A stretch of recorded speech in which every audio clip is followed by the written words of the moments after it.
कोंबडी आणि कोल्हा. एक कोल्हा एका खोपटात शिरून काहीतरी खायला मिळविण्याच्या शोधात असता एक कोंबडी त्याच्या दृष्टीस पडली. पण ती उंच माळ्यावर बसली होती, यामुळे तिच्याजवळ त्याला जाता येईना. मग तिला युक्तीने खाली आणून मारून खावी या हेतूने कोल्हा तिला म्हणाला, कोंबडीताई, तुझी हालहवाल कशी आहे? तू बरेच दिवस आजारी असून घरातच निजून असतेस असं समजलं. तेव्हापासून तुझ्या काळजीनं मला झोप येईना. खरंच ताई, आता तू बरी आहेस का? थोडा वेळ खाली उतर, म्हणजे मी तुझी नाडी तरी पाहीन.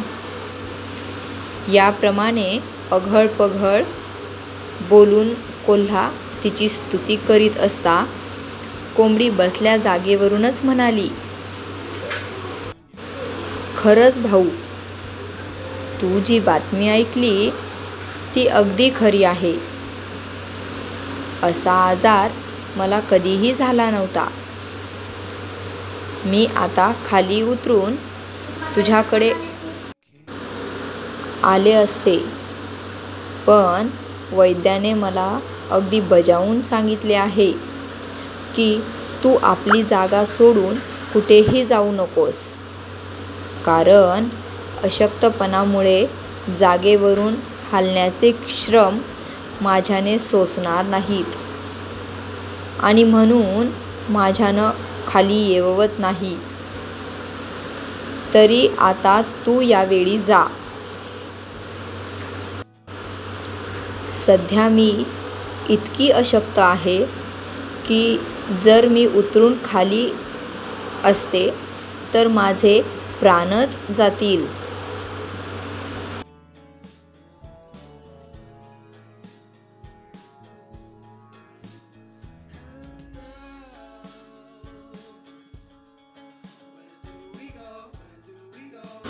तात्पर्य: वाजवीपेक्षा अधिक अगत्य दाखवून एखादा माणूस दुसऱ्याची विनाकारण प्रशंसा करू लागला की त्या माणसाला काहीतरी स्वार्थ साधावयाचा आहे असे समजून त्याच्याविषयी शक्य तितकी सावधगिरी ठेवावी.